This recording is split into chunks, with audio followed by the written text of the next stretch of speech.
Yes. Assalamu alaikum. You are the leader of the house? I'm the leader of the house. Assalamu alaikum.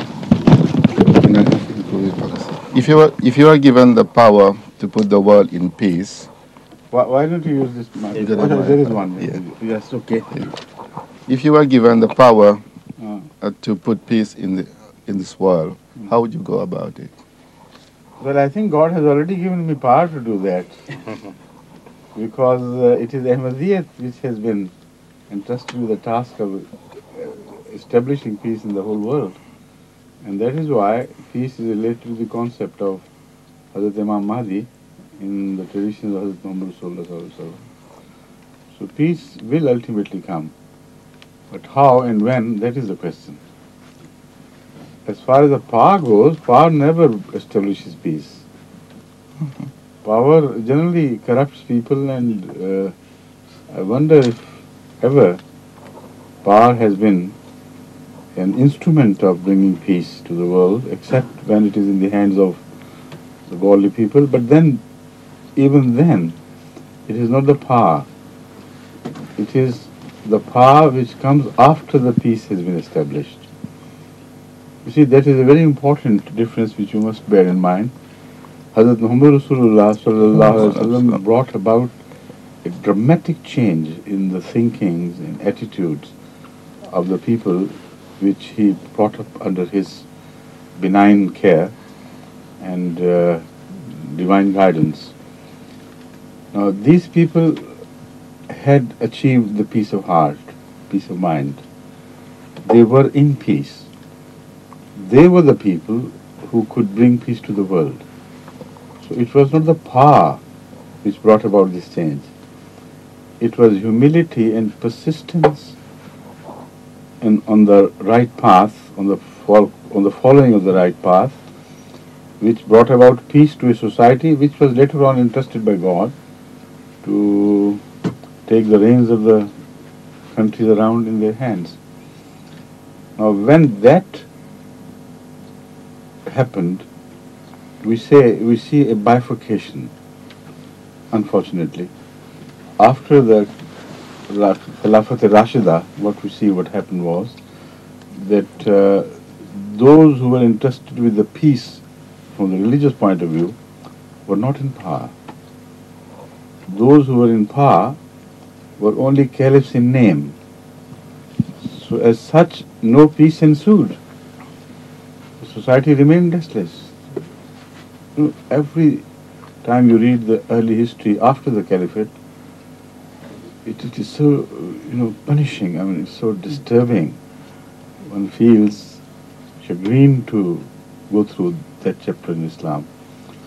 So again, the reason is power, not the peace which was brought by Hazrat Muhammad Rasulullah sallallahu alaihi wasallam, because those people who were trained in that and who really deserved to be the leaders in the faith after the caliphate were deprived of power. And peace was related to them wherever they went in the society. They went also beyond the borders of Arabia and went even as far as China. So no arms went with them. No military might was responsible for the great revolutionary changes taking place in Indonesia and China. So that is how we can historically establish the fact that the peace does not rely on power or sword. Peace relies on the great internal revolution of the people who follow peace and then who are capable of spreading peace all around them. Thank you. Assalamu alaikum. Yes, please.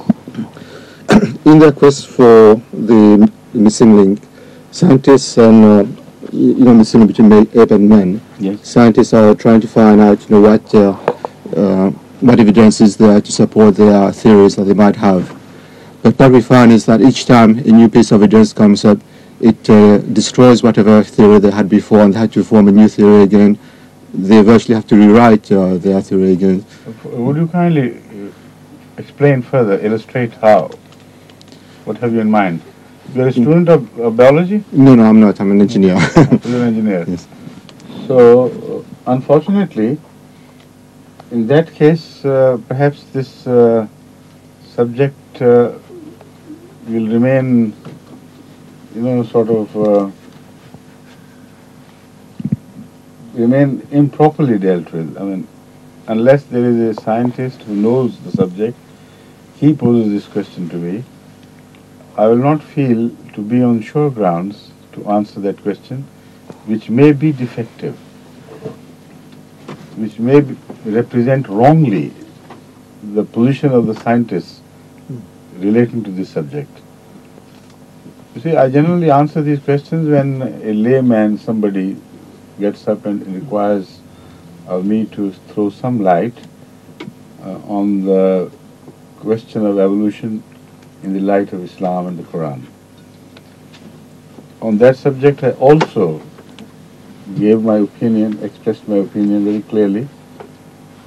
कमर साहब को बोला नसीर ना उनको बुला ले मुझे जावेद साहब को भी वो भी आ जाए शाम मजलिस में. No, in that case, this is all right because no definite opinion is ascribed to the scientific community belonging to this this branch of science.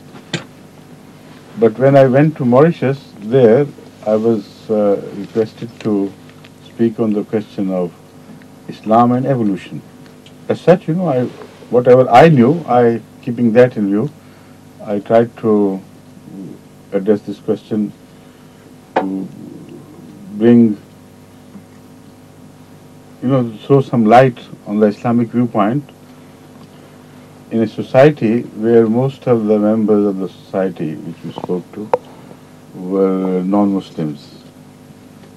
There was a large presence of Hindus, etc., even atheists. So that was quite well received, I think. But it was deficient in many ways. My notes had fallen and everything was in jumble and disorderly.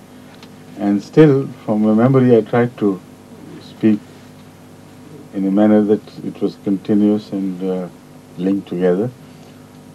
But later on, when I reread the transcript of what I had said, I felt it was very deficient in so many places and disjointed too. So I had to rewrite it or speak on the same subject again. So far I haven't yet got time.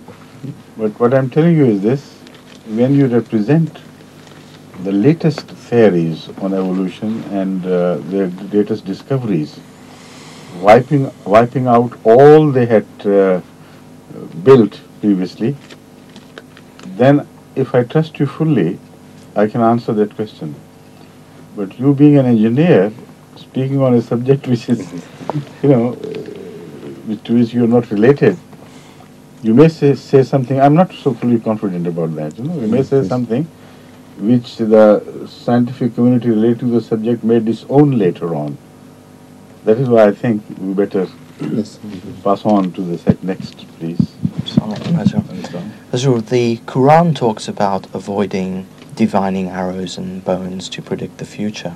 Right. Does this still apply to the modern day equivalents of palm reading? Does the Quran apply to the modern days? No. No. That is the first question.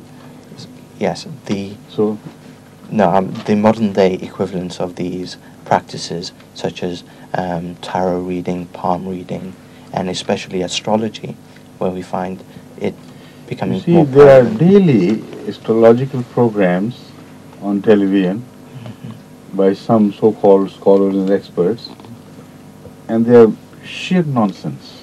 There is no truth in that.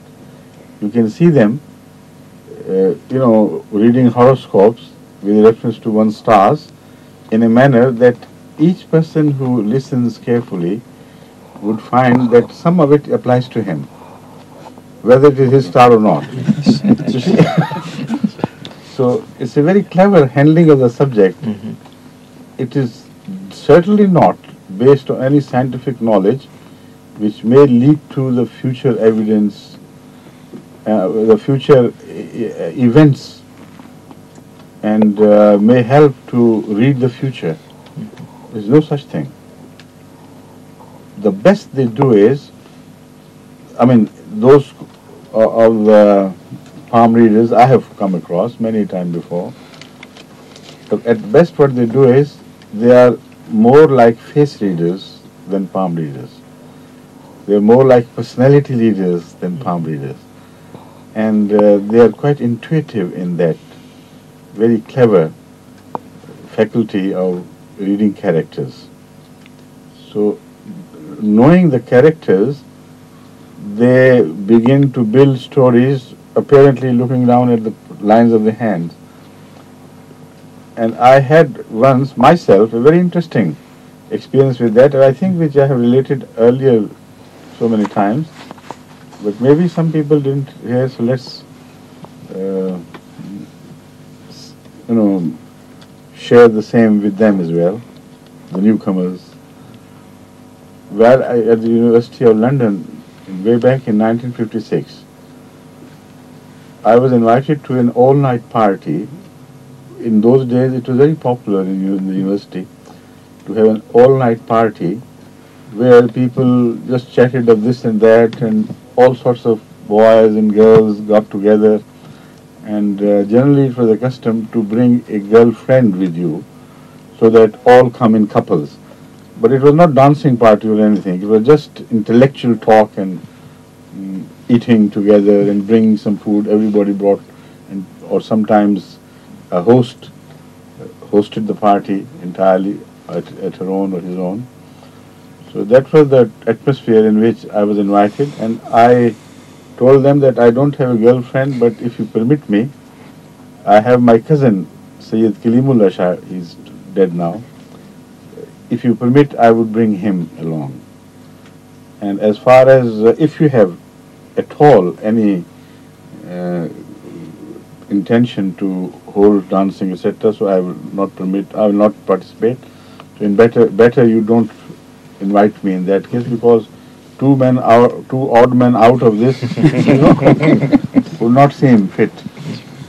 So they said, no, there is no such program. Well, it was just intellectual talk of this and that. It is going to be a very interesting all-night party. Bring your friend or cousin, and that would be that. So it was indeed. They kept the word. It was a very interesting night spent together on all subjects of interest of different people. Sometimes they spoke on ghosts, sometimes they spoke on their personal experiences, bizarre experiences of this and that, sometimes philosophical discussions ensued, sometimes deep psychological discussions on human nature and with reference to the previous scholars' achievements. It was a very well spent time anyway. During those discussions, the subject of palm reading came up. So I told them exactly what I have told you. I said, I do not believe that anybody can read from the lines of the hand anything which would happen to him or her in future. Because it is so naive to believe that a child is born and the lines are created when the hands are, like this, fist, like a fist clenched together, and there somebody is writing the lines or what would happen to the child. It's all sheer absurdity. I don't know why you believe, because when you don't believe in serious things in religion, generally you begin to believe in superstitions. So that is what you are. So I said, yet I know many a time they prove right. They prove right because they are good character readers, and only those succeed who are good character readers. And they apparently look at the hand, but they know what sort of man they're dealing with, and they build their diction of future on what they see in the present. This is not the knowledge of the absent, it is knowledge of the present which leads them to guess how it would happen in future. So they took me on for my word. They said, do you believe in that? I said, I do. All right, we show your hands and start reading. Not according to the lines, but according to your theory of character reading. So although most of them were just new to me, I knew the hosts and a few friends from University of London, but otherwise they had come from as far as Cambridge, Oxford, etc., etc. So I said, yes, I take it up. And one of the poems I read was that of a person, I think his name was Ian something, Kolb or some other name was with it. But later on he ended up as a director of BBC. So I'll tell you a very interesting thing which happened. So he was with a strange looking girl who was not intellectual, but physically attractive to him, but not intellectual at all. So he extended his palm that read my palm. I said that you will, after so many other things, that you will get married soon, within a year or so, and you will only remain happy for a very little period afterwards. Then you will feel very uneasy about things. The life will gradually turn into misery for you. And then when you reach the age of 50, 55, thereabout, then you will be relieved at last. And things will turn better for you, the good end. When I came here in 1958, from 56, no, 78, from 56 to 78, how many years? 20. Huh? 22 years. 22 years. 56 to 78, 22 years had passed. So his age was about the same age as I had predicted. I stayed with Wari Sahib, and once when I returned home, Wari Sahib told me that somebody by the name of Ian something is speaking from BBC and he wants very much to talk to you because he heard of your arrival here in London from a common friend whom you had informed. So I remembered the name, but I couldn't know why and why this urgency. So unfortunately, we were mostly out when his telephones came. At last, we were connected. So the first, immediately he introduced himself to be that man who met you there at that party. And he said, tell me, how on earth could you know my future when you denied the truth of palm reading, but you were reading my palm and you told me exactly as things happened later on. I said, that was to prove that it is not palm reading, but it is character reading.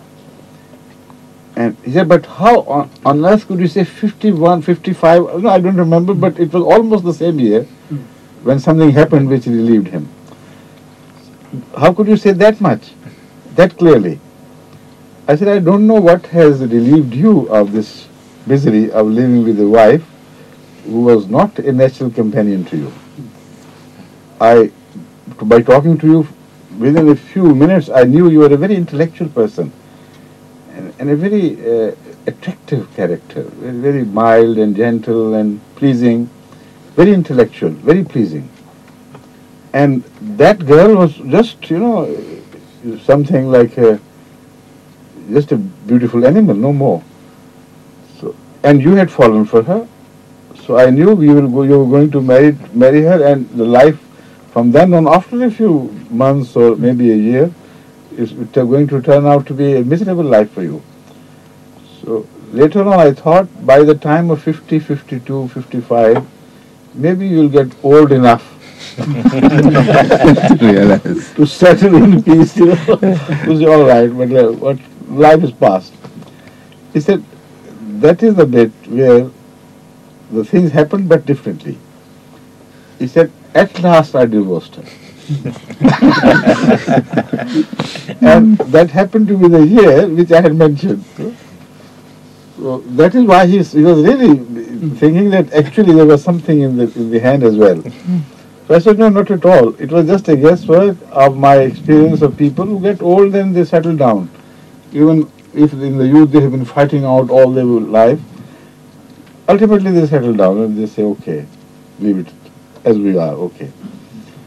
So he had a good laugh. He said, well, this has happened exactly as you had said. Unfortunately, he died now. Otherwise, I would have invited him to come and meet us, and also he could come to the program. But somebody told me he is dead. He ended up as a director of BBC, quite high up. Very educated, well-educated person, and very fine person indeed. So that is the answer to your hand reading bit. Thank you very much. Okay? Assalamualaikum Hazrat. My question is, would the reference title Ahmadiyya be dropped when most of the world has accepted the promised Messiah because the religion itself is Islam? You see, how can you drop a title which does not relate to Hazrat Masih Maud Islam but relates to Hazrat Muhammad Rasulullah Sallallahu Alaihi Wasallam? And how can you drop it when it is designed that his second advent will be manifested in a way that the title Ahmad would be more applicable to that manifestation than title Muhammad. So title Muhammad has a glory and a grace and you know, a sort of such magnitude of grandeur that is awe-inspiring. And also the concept of power goes with it. Rapid progress. All the enemies are immediately destroyed, and within the lifetimes of the person, he gains his object. And ultimately, it's a fascinating concept of complete subjugation of the hostility and destruction of your enemies and emerging as a conqueror. That goes with the word Muhammad, much more than with Moses. Although Moses was of the same style and same pattern, he also had victories, of course, in his lifetime against Pharaoh. But as you read, there is no comparison in reality. Similarities there are, but comparison of intensity and the breadth and depth of what happened is very difficult to make. So Hazrat Muhammad Rasulullah achieved that grand victory in religion, which is not equaled in the history of religion anywhere else. Similarities are found. That is Muhammadiyah. Like a sun, blazing through all resistance and destroying all darkness like this. But then comes the milder character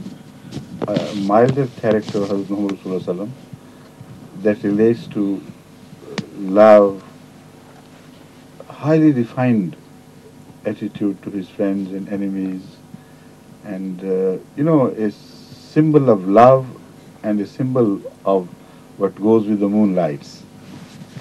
So in relation to his previous attribute of Muhammad, which I just mentioned, his second attribute, that is Ahmad, is like the moon, spreading a light without heat, a cool showering of light, which is so beautiful and so lovely and so inspiring of love that those who go mad during the moonlit nights, they're called lunar struck, and mad in love, not otherwise.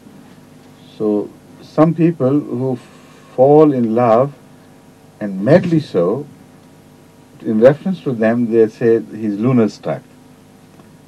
So exactly that seems to have happened to Hazrat Masih Maud. He fell into mad love with Muhammad Rasulullah. And if you read his verses, particularly in Qasida Arabiya, unbelievable how he could fall in love head over heels with Hazrat Rasulullah. You don't find any equal of him in the whole history. And that had to be so because he was to manifest that glory of moonlight by receiving light from Hazrat Muhammad Rasulullah to the rest of the world and passing it on to the rest of the world. So this is Ahmadiyyat. How could you drop that title? Because it will go and will live forever with the nature of Ahmadiyyat. So it will always be mentioned as Ahmadiyyat in Islam or Islam Ahmadiyyat. Understand the point? Yes.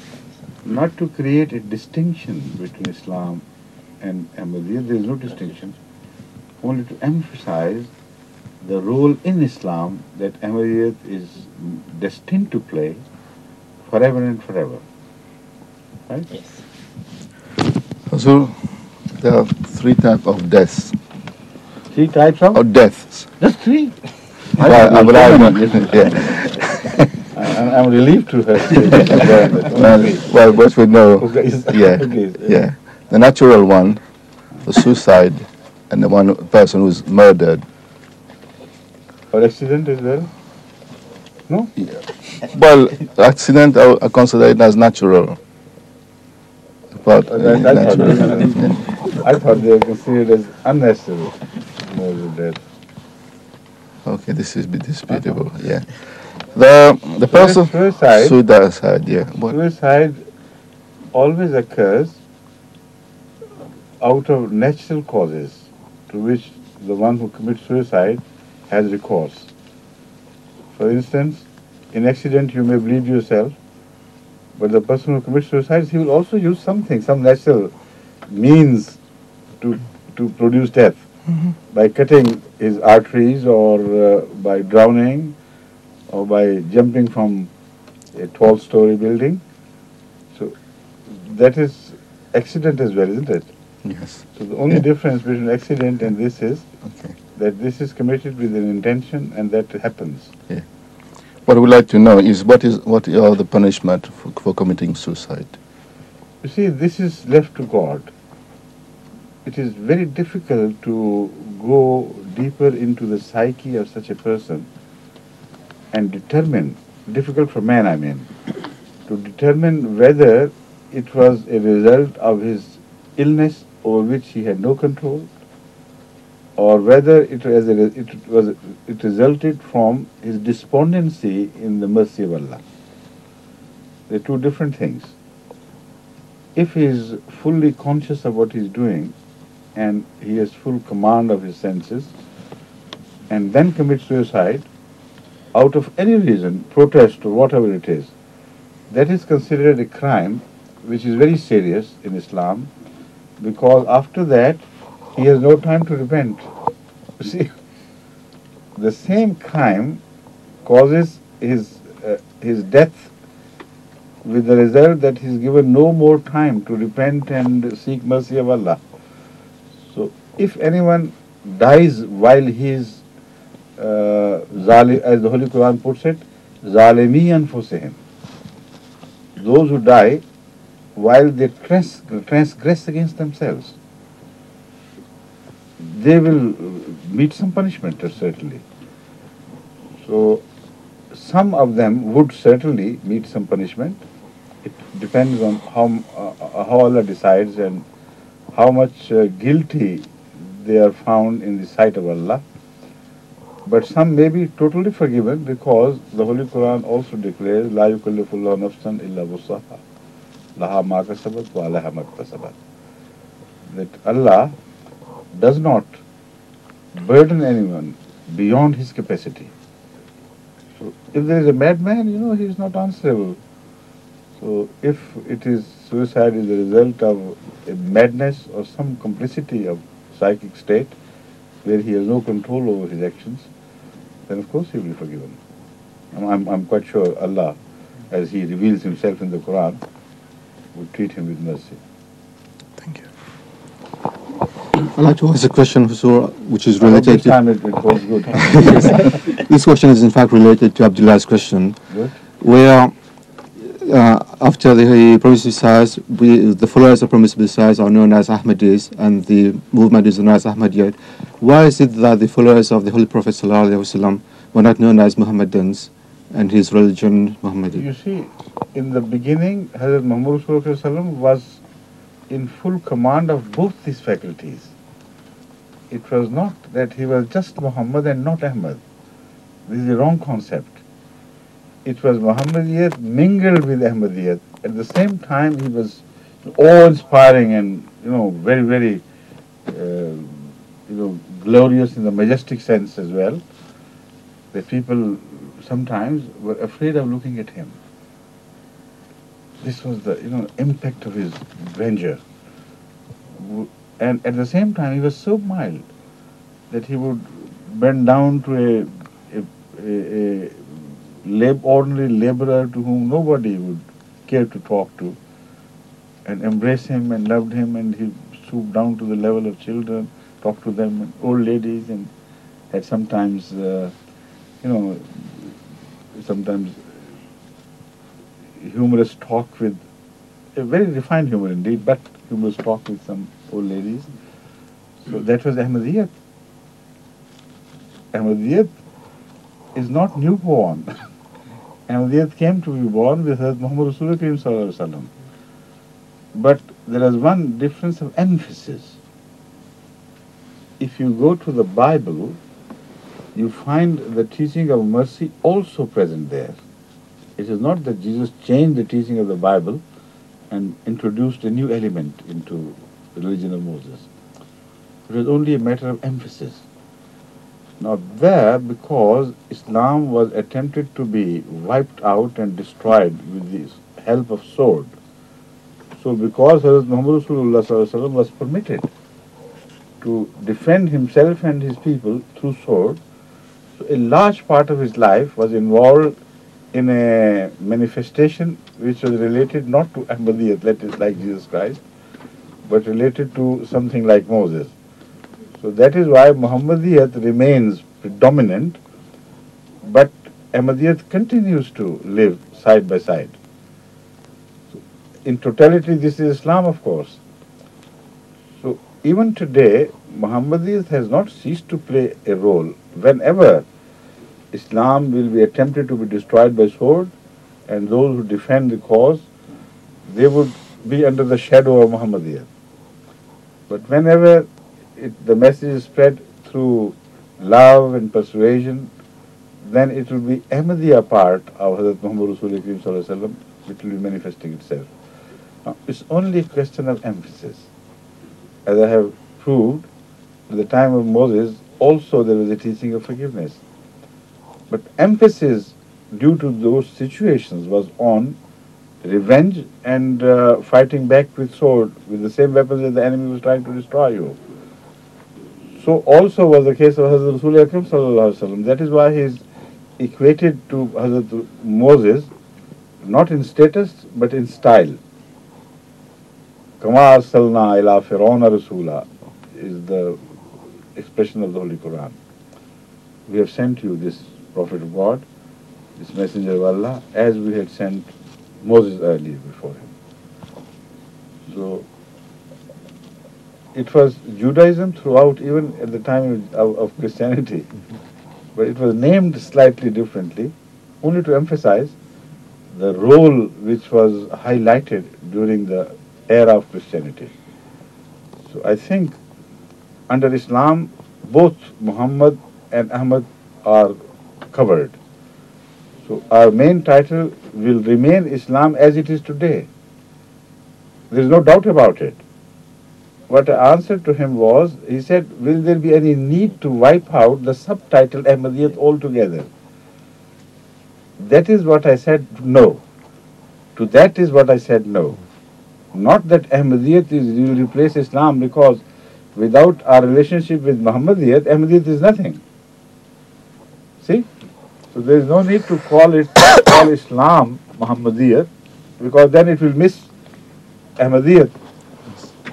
No need of calling the people of the latter days just Ahmadis, because they will miss link with Muhammadiyat. So Islam is the beautiful title given by Allah Himself.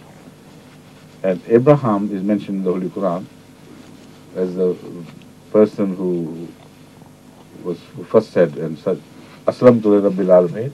Although all prophets did, but he did it in a manner that from then on, Islam is the name of all religions. Sorry. See, this is the whole picture. I hope which is quite clear. It's quite clear, thank you. It was Islam, it is Islam, it will remain Islam. Yet Ahmadiyyat is subtitle or an indication will never be totally wiped out, because it will highlight the role we have to play in the world by representing Hazrat Muhammad Rasulullah Kareem Sallallahu Alaihi Wasallam more his in Ahmadi manifestation than in his Muhammadi manifestation. Correct? Yes, that's good. Thank you. Thank God you asked this question, otherwise some other people might also have had some difficulty to understand in understanding my answer. Yes. Next, please. Hazur, this question is in two parts. It concerns gambling. Now, the Quran is very clear that it is forbidden, but I've come across Muslims and Ahmadis that try to bend the rules by entering pool. Bend the rules. Yeah, in themselves. They try to bend the rules by saying, we enter this competition. If Allah wills us to win, we will share with the Jamaat and charity to do good works. Now, I think there will be very few Ahmadis, if at all, because yes. most Ahmadis are so cautious mm-hmm, that when even accidentally they get some reward, mm-hmm, and they fear that this might be defined as gambling, they keep writing to me and inquiring about that, even where some heavy sums are involved.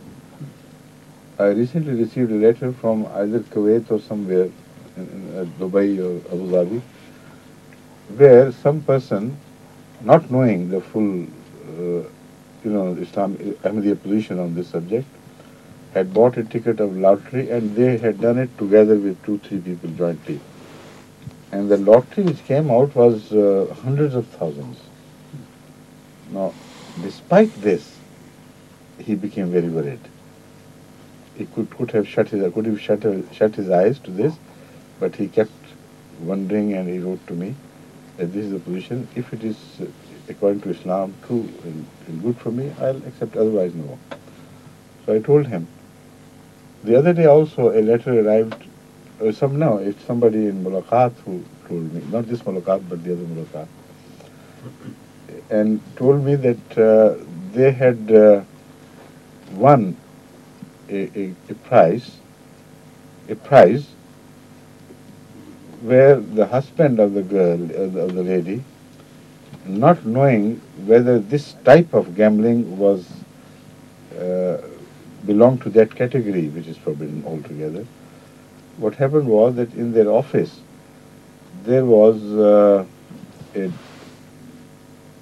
somebody had the brainwave or non-brainwave of jointly going for the lottery of races, and they employed some experts, and they said that if, according to the advice of this expert, our horse wins, then we'll pool in all the office, £1 each for instance, and share also the reward. Now it so happened, when he came to it was a matter of £1 or 2, he said it doesn't matter, all people are going, why should I leave it? Remain out. So he signed and paid the price. And it so happened that that horse won. On which they had laid their wages, their bet. So what happened was, he was offered quite some sum, not very much, but such yet handsome. And then he got worried, and he told his wife to inquire from me. And during the mulaqat, I think it was during the mulaqat she mentioned, but later on I received a letter in writing exactly what had happened.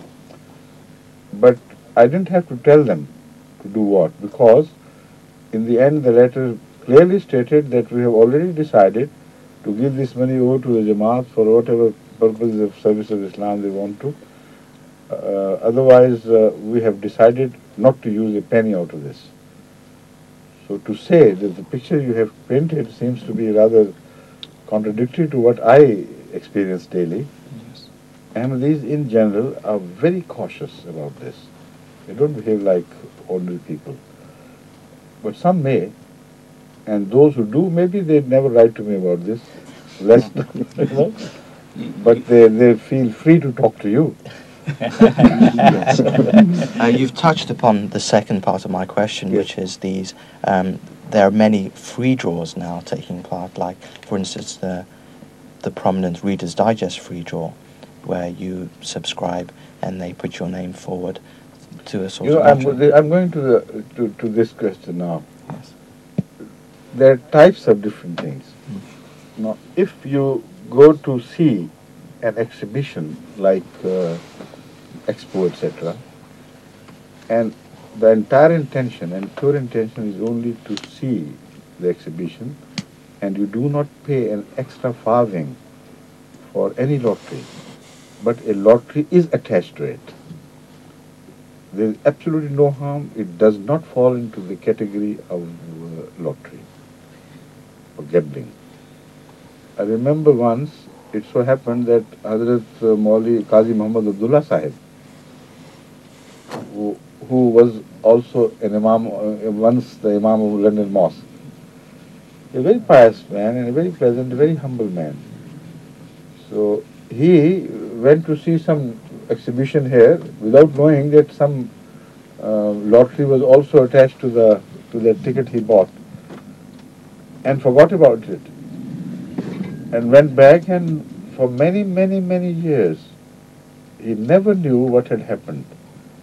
Completely forgot. He had no idea as to what he was buying and what he should expect.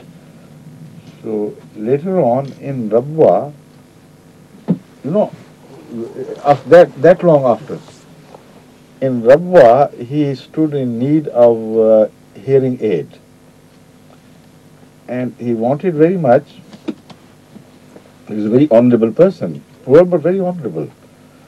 He prayed to Allah that I'm not going to beg for anyone else, from anyone else. If you provide me, well and good, I'll use it. And you know what happened? He received a letter from London by the same company which had managed and was responsible for this exhibition, that you are the person who bought a ticket during that year and you won the lottery, which was not big, but in those days it must be big, 200 pounds or 500 pounds, I don't remember, but to that's the tune of the prize he got. And you won, and there's so many prizes, you know, some smaller, some bigger, and we didn't know your address, and the matter was forgotten. But it happened recently that some of the company members, maybe a director or somebody, he got introduced to some Ahmadi, and discussing the mosque, etc., your name came up, and he happened to know this. And he came back all excited because I have discovered the address of that man, you know. Let's write to him. And they wrote to him and offered that money. Now this was accepted. And it was approved by the Caliph of the time and everybody. I mean, he himself had absolutely no pricks of conscience against accepting this. And it turned out to be about the right price at which he had to buy the hearing aid. You know, that is what I mean. So there are cases and cases, they are not to be treated exactly alike because there are so many different conditions attached to different contracts. That is why I have advised the Jamaat to, whenever they in doubt, they should write to the central committee appointed for this purpose and give very clear statement of conditions attached to any contract they intend to make. If gambling is a part of that contract, of course they will be told not to entertain that anymore. Right? Thank you very much. Hazur, my question is, eventually Ahmadiyyat will become very victory and dominant all over the world. Yes, So what will be, inshallah, what will be the relationship between the Caliphate al-Masih at that time with relation with the political leaders of the world?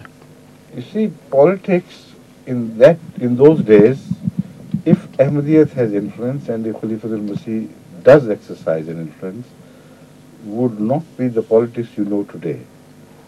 It will not be divorced from truth. It will not be practiced as just a means of holding to power or getting the power, but it will be a means of exercising absolute justice.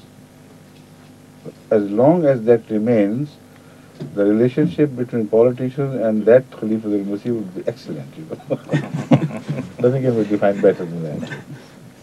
But if that is not so, then Khalifa al-Masih would lose his power because his tools are belief and truth and allegiance in earnest to the oath of allegiance to the Khalifa which we call Bai'at.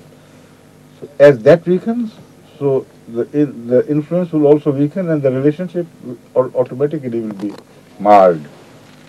But no question of force will be involved at all anyway. Right? Yes. Yes? Let's turn back to the first question. Hazur, in most of your sermons, you emphasize about people keeping up with remembering Allah and saying their daily prayers regularly. Yes. And many people find it difficult from one reason or another. But most people find it that it's very difficult to get up for the Fajr prayer. What is the essence you have to... Again, the answer has been given in my question in response to him. It's only a matter of relationship with the Khalifa. If he does exert an influence where people feel that they must obey him, and particularly when he is in line with the Quran and the Sunnah so clearly that a sort of laser effect is also created. You know, when two similar waves join forces, then suddenly the wave shoots up to a higher level, and that is the laser effect. So if still they find themselves not in a position to follow because they think it is difficult, then of course nothing would result from their listening to khutbahs. But what I hear daily from different people and what they write to me, even if difficult, they are trying in earnest to follow. That is the most important thing. They will not become awliya overnight, of course, but they must begin to move towards that destination. If they move even the inch forward, still they're safe. But if they stay put where they are and they think it's difficult and beyond their power, then of course they already lost their game. Fajr prayer becomes most important in the light of a Quranic injunction. Hafizu ala salawate, ala salate hai ya salawate? Ala salawate मेरी याद पड़ता है. Salawate वस्सलातिल वुस्ता. वस्सलातिल वुस्ता है या सलातिल वुस्ता है? सलातिल वुस्ता. मुझे याद तो सलातिल है, ये मुझे शक पड़ा है कि ये मंसूब तो नहीं कहीं. अल्लाह के साथ अल्लाह सलावत. Oh, that's right. Yes, correct. Hafizu ala salawate was salatil wusta. Be guard over your prayers, particularly over the central prayer. The Holy Quran is a wonderful book. You know, instead of saying be guard over Zuhr prayer or Asr prayer or Isha prayer, it says the central. The central prayer is something which changes its name according to the situation from person to person. For some people it is very difficult to say Zuhr prayer in time or Asr prayer in time. For some it is very difficult to say Isha prayer in time. And for many today, as you have mentioned, it is very difficult to get up in the morning because they have a wrong habit of waking up the nights for some cultural reasons or for some gossip or family habits, etc., etc. And they go on sitting without care of what will happen to them when they fall asleep. And then they say it's very difficult to get up. But my question is, if they were given a lucrative job in some government or some in good company, and they required of him to report early at 4 o'clock in the morning, nowadays, what would be their response? Would they say, sorry, we can't get up at that time? I've seen sometimes, sometimes I turn the television on right, in the early part of, the late part of the night, occasionally to see if there is a news item or not. It happens seldom, but it does happen. And I see a newsreader who had come there all the way from his place, wherever he lived, to perform the act of reading the news. And they are all fresh, and they never complain against that. They call ungodly hour, we call it godly hour, to get up, at either time. So it's a matter of preference, it's a matter of importance. So that is the central prayer which you're talking about, for those who find it difficult. And how can I say anything against the Quran? Well, the Holy Quran says, stay guard over your prayers, particularly the central, in this case the morning prayer. So that is why when my daughters went to Pakistan recently, I took a promise from them. I said, look here, you're going to meet your family members after a long time, and you will keep waking up late nights, marriages were involved. Maybe you go to sleep 2:30 or 3 o'clock. And if you don't get up for the morning prayer, all your journey will go waste. It's just meaningless to go and enjoy these things. So promise that you will get up or don't sleep. And they kept their promise. When they came back, they were very happy. They said, we enjoyed it, and we are very happy that you advised us. Otherwise, we might have, faltered and, missed our central prayer. They didn't say central prayer, but it's what I'm attributing to them. Next, please. Nowadays, scientists and researchers This are... perhaps is going to be the last question, right? Will be the last, according to the time, right? Right, yes. Scientists and researchers are adding to our knowledge and understanding of nature all the time. My question is, how much freedom should scientists be given to explore, particularly in the areas of genetic engineering, where we know that there are beneficial sides to their research, but there are also, shall I say, sinister aspect of the research as well. These are the aspects, some pronounce it aspects and aspects, to which the Holy Quran refers in one of the verses, where Satan is reported to have a test called. He said, I'll take my due share from those who call themselves your servants. It refers to your creation, your servants. And that is going to happen. And what I'll do is, I will incite them to cut the ears of the animals. No, it doesn't say why, but we know from practice, historically, that some insignias were given to the ears of camels or cows or other such animals, sheep, etc., when they were dedicated to some idols. And this was a sign that nobody should touch them. They are dedicated to that idol. So they could go to any crop or anywhere and eat whatever they please. This custom is still preserved in parts of India.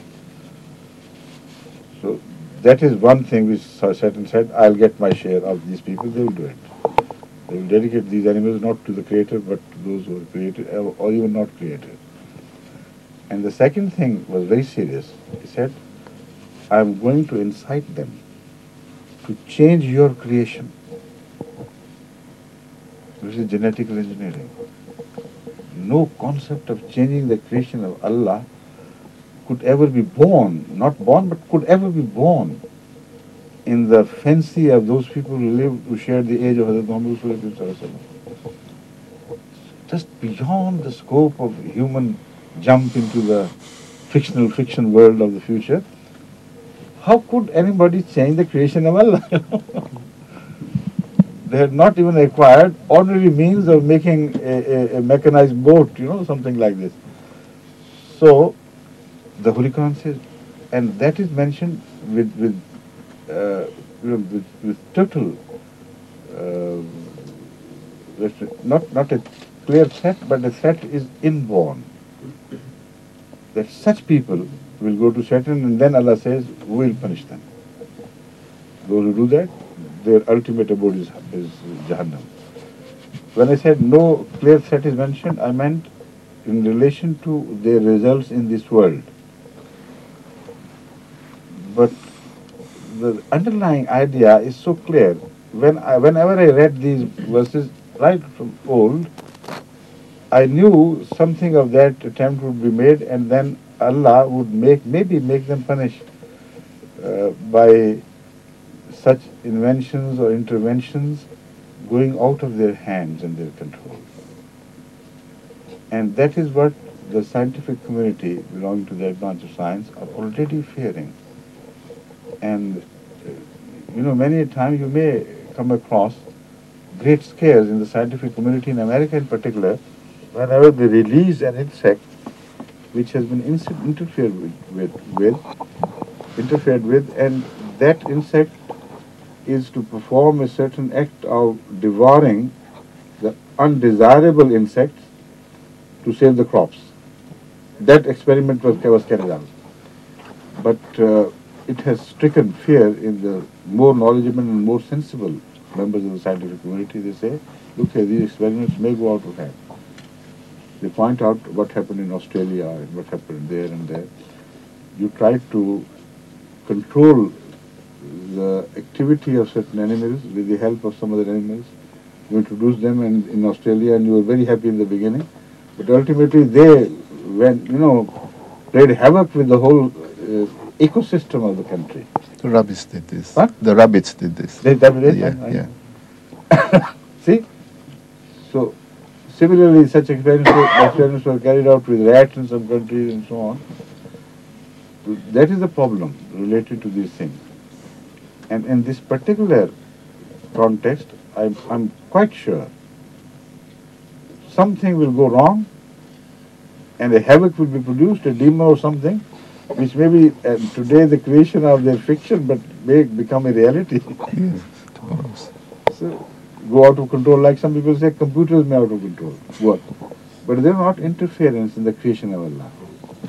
They run along the course of Allah's creation.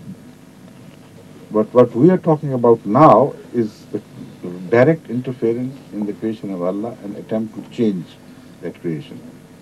That is going to end up in disaster. Right? So even such attempts to engineer plant crop, for example, wheat, to make them more disease resistant, even these also... No, that's a different thing altogether. You see, you must understand the spirit of this verse. Anything which is done to support the creation of Allah, so that it may not change. How can you call it a change in the creation of Allah? All such efforts of breeding are meant to support the creation of Allah, to get the maximum benefits out of that. So that is not contradictory to the creation. I mean, wheat doesn't turn into bacteria or anything else, like grapes. Even to that much, perhaps one could extend some, some agreement, as long as they are beneficial and they are serving the same cause. This is good. But the argument which would be put forward from the other side would be that the scientists would say we are also attempting to do the same. But it's not exactly the same. Wheat remains wheat, but more productive. And the Holy Quran has given clear indication that there is a possibility of wheat producing 100 times, 700 times the number of seeds sown. So, how could it be against the will of Allah? But when they begin to interfere with the creation of life by for experimental purposes and go on changing one gene into another and one character into another and so on and so forth, that is the interference where, demons could be born out of ordinary life. And that is why the scientists never protested, never, against improvising the breeds of wheat, etc., etc. But they do protest against it. They see some difference, of course. And that is the difference I'm pointing out. Okay? Thank you very much. I think it's time. Assalamu alaikum wa rahmatullahi wa barakatuh.